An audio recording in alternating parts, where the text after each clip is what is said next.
Want to see something cool? So what I'm showing you guys right now is the bookshelf that you see behind me in most of my recent videos. I call this the collector's shelf because it has most, not all of, but most of my vintage paperbacks, as well as the paperbacks that I'm looking forward to reading sometime soon. I don't really have it organized. I do, but I don't. I actually shuffled some things around a few days ago. I have all the books grouped together by author, and only then by which authors are either my favorite or whichever ones I plan on reading in the near future. So they're not in alphabetical order or anything. So it's organized, but it's not organized, if you get my meaning. And as you can see, I have some of my favorite covers displayed out front on the first 4 rows. And so this first shelf, this first little cubicle here, is my Robert E. Howard shelf. This is where I put all my paperbacks that have anything to do with Robert E. Howard.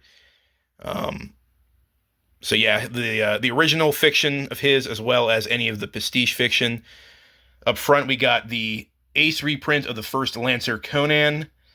Right next to it, the Iron Man. Then behind those, we got some of the Lancer editions of the Conan books. Some Conan pastiche novels. Solomon Kane. Some of the Zebra Books short story collections.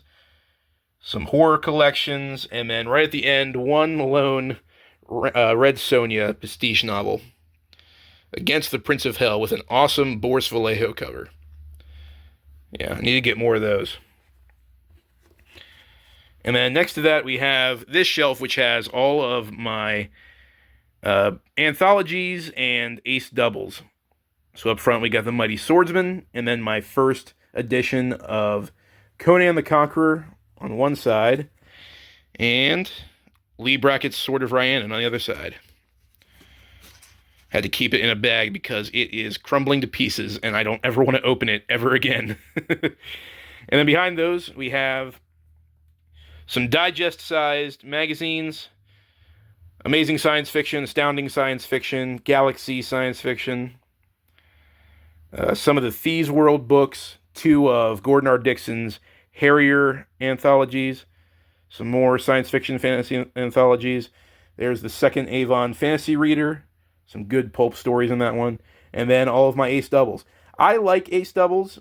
They get a bad rep mostly because they're really hard to find and they're not printed on very high quality paper.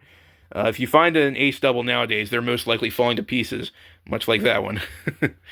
But I like them. I like the concept of having 2 books in one. It's pretty cool. And then the last shelf on this row is the Michael Moorcock shelf. He's another one of my favorite writers, so he also gets his own shelf. Up front, we have 2 of my favorite Michael Moorcock paperbacks. The Knight of Swords with I can't remember the name of the artist, but I love that cover so much. And then right next to it, the iconic Stormbringer cover by Michael Whalen. And I actually noticed about this copy recently. It looks like someone traced over it. Yeah, so I'm thinking that, back in the 1970s, some teenager was trying to draw Elric, and so he traced him over on some notebook paper or something. I love that. I love finding little mementos and relics from the previous owners in my used books. So then behind those, we have some of the Cain of Mars books, all of the Hawkmoon novels. I have some doubles of those. All of the Count Brass books, the rest of the Coram Chronicles books, and then some Elric, and then some random science fiction books. So yeah, that's a fun shelf. And on top of this one, I have a little statue of Groot that holds whatever book I'm currently reading. So this one, currently reading Ellis Peters' A Morbid Taste for Bones. We're doing that for the next Eves episode. There you go, Groot. I'll give you that back. And on the top of that first shelf, we got Fu the Lion and Bruce the Gargoyle. First shelf on the second row, we got Assignment Star Stealers by Edward S. Ahrens and The Broken Sword by Paul Anderson up front. And then behind these, we have my other Edward S. Ahrens assignment books. Got quite a few of them. Some of the almost all of the Prydain novels by Lloyd Alexander and one of his other standalone fantasy novels, The Iron Ring. Then we got a bunch of Paul Anderson and a couple by Robert A. Heinlein. Right next to it, we got Fates in the Frost by John Bellairs, a couple John Brunner novels, bunch of Edgar Rice Burroughs. Up front, we got Jungle Tales of Tarzan by Edgar Rice Burroughs and Warrior of Larn by Gardner Fox, both of which have these great Frank Frazetta covers. Love those. So yeah, we got a bunch of Edgar Rice Burroughs. There's Ender's Game by Orson Scott Card. Got Frank Chalker. A bunch of Gardner Fox's books. Got Thief of Larn, all the Kothar books, Kirik, Warlock Warrior. 2 books by Arthur O'Friel, 2 by Zane Grey, and then a couple of books by Edmund Hamilton. Moving over here, we have Gate of Ivral by C.J. Cherryh, right next to The Oxbow Incident by Walter Van Tilburg Clark. Behind those, we have the rest of C.J. Cherryh's Morgaine Cycle books. Got some Arthur C. Clarke, Glenn Cook, Monster Hunter International by Larry Correa. I got to read that sometime soon. Couple of books by L. Sprague de Camp. A bunch by Roger Zelazny. I have all the Corwin saga books from the Chronicles of Amber series. I will eventually get all of the Merlin cycle books, but not until I finish the Corwin cycle. Both of the Dilvish books, Lord of Light in a big trade paperback, and then right next to it, Ursharak by the brothers Hildebrandt, which is a book that I'm interested in reading purely because of how awesome the illustrations are. But I've heard from many reliable sources that it is hot garbage, so we'll see. Third row, first shelf, we got George, The Dragon and the George by Gordon R. Dixon. The Wind's 12 Quarters by Ursula K. Le Guin.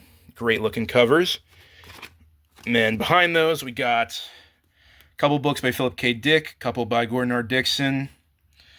The original Thomas Covenant trilogy by Stephen R. Donaldson. I think it's called the Reluctant Swordsman trilogy by Dave Duncan. Some more fantasy and science fiction, some pulpy stuff. Otis Albert Klein. First Earthsea novel by Ursula K. Le Guin. I need to get more of those. They're fun. And then we get into Fritz Leiber, which extends to the next shelf, where we have all of my Fafford and Gray Mauser collections. So, of course, we got one of them, Swords and Ice Magic, up front, right next to Dragonflight by Anne McCaffrey. Both of them have awesome Michael Whelan covers. Again, Michael Whelan is one of my favorite fantasy and science fiction illustrators. Next to Fritz Leiber, we got David Gemmell with a bunch of his fantasy novels.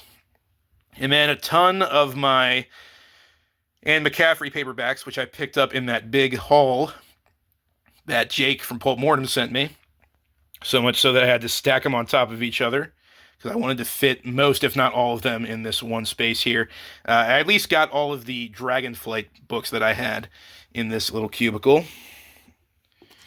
And the Anne McCaffrey spills over onto the next cubicle here with one of her short story collections and that Dragon Riders of Pern game book right next to it. Some more of her science fiction. Up front, we got Survival in the Ashes by William Johnstone, right next to Slan by E. Van Vogt. Love those covers. So yeah, we got some more sci-fi by Anne McCaffrey. The rest of those Ashes books that I picked up. And then a bunch of A.E. Van Vogt. I want to read A.E. Van Vogt. I don't know when I'm going to get around to his stuff, though. I've heard good things. I've heard bad things. I've heard good things. But mostly, it's one of those authors that I feel like I need to read because he's such an installation in the science fiction genre. Fourth row down, we got Out of the Silent Planet by C.S. Lewis, right next to Witch World by Andre Norton. So yeah, we have a bunch of C.S. Lewis books at the beginning there. Some of his full-color edition Narnia books, right next to a copy of Perelandra. A bunch of Terry Pratchett, who I need to read. I need to read more of his books. I've only ever read Color of Magic over there. I think it's funny that I put them right next to C.S. Lewis for some reason. Girallo Joinery by C.L. Moore, which I love. Then a bunch of Andre Norton. Again, one of those authors that I've not read, but I've heard mixed things about. Put these back up here. There we go. This next shelf, we got Crystal Cave by Mary Stewart, which I hear great things about. Chris from Liminal Spaces said that was one of his favorite fantasy books that he read last year. So I got to pick that up soon. Up front, we got The Sleeping Dragon by Joel Rosenberg, right next to the Texas-Israeli War, 1999. The Sleeping Dragon is the first book of a series called The Guardians of the Flame, which is like a sort of like Portal Fantasy, where these college kids get stuck in like a D&D game almost. I've considered reading one of these for Ebes, but I don't know how easy it is to come upon those. So right next to Crystal Cave, we got those Riders of the Sheed books. Next to them, we have the next 3 books in the Guardians of the Flame series. Got some Fred Saberhagen. The Dark Sword Trilogy by Margaret Weiss and Tracy Hickman. Got a couple of those Trailsman Westerns. Couple Hawk books. And then 3 science fiction books by Robert Wells. That last one, The Parasaurians, Jake wants us to read that for his next episode of Ebes. I'm looking forward to that. I've heard good things about Robert Wells. And then the last cubicle on this row, up front, we got Christopher Stasheff's Her Majesty's Wizard, right next to Bumsider. Oh, poor Bumsider, all torn up. Yep, it's not going to last much longer. Yeah, I love that that cover of Her Majesty's Wizard. Again, Daryl K. Sweet's another one of my favorite fantasy illustrators. So you put his stuff on a cover, I'm gonna want it for my collection. And we have the complete the complete Book of the New Sun right there in 2 omnibus editions. I think that's the complete series. There might be like some sequel or something, I can't remember, but those are the 4 main books in the series. Right next to it, we have some George MacDonald books. Some of the Recluse books by L.E. Madison Jr. I've heard good things about those. Some more Christopher Stasheff. And then the one other C.C. McCapp book that I have besides Bumsider, Oma Abides, which I think is some kind of Sword and Planet book or something. I don't know. All right, last row. First shelf, we got a bunch of torn up Robert Adams books. Most of them are Horse Clan novels. It's a series I want to read sometime soon. Some various Sword and Sorcery, Sword and Planet stuff, Sword of Morningstar. We got a Richard Matheson novel, The Shrinking Man. I've heard good things about that one. 2 of the Richard Blade novels. Got War of the Worlds by H.G. Wells. That's a classic I need to read. Douglas Adams' Hitchhiker's Guide to the Galaxy, another classic I need to read. Philip Jose Farmer. A bunch of other random science fiction books that I couldn't find a place for, so I just crammed them in there. Got a Hal Clement in there. Yep. And then next to that, we have all of my Star Trek books, the pocket editions, as well as all of the James Blish collections that I have, and Star Trek Log 2, which is based off of the animated series. And then right next to it, I have that copy of Starfighters by Robert E. Mills, which I promised Ira from SF Words of Wonder that I would read that and review it, and I will. I will get to it eventually, I promise. But not today. And then last, but certainly not least, this shelf just has the entire Chronicles of Brother Cadville series by Ellis Peters. I've only just started reading that first book, but my family went ahead and bought me the entire series for my birthday, which is very nice of them, but I sure hope I like that first book. Regardless, I do like the livery of those books. They look very nice on the shelf. The only one that doesn't match is this book right here, Dead Man's Ransom, which I like the look of. It's got like that cool, sort of like medieval, I don't know, like the header for like some kind of medieval treatise or something. I don't know, it looks pretty cool. It just doesn't match the other ones.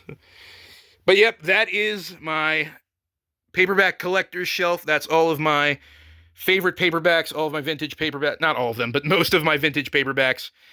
So I hope you guys enjoyed this fun little tour. And until next time, as always, farewell and keep reading.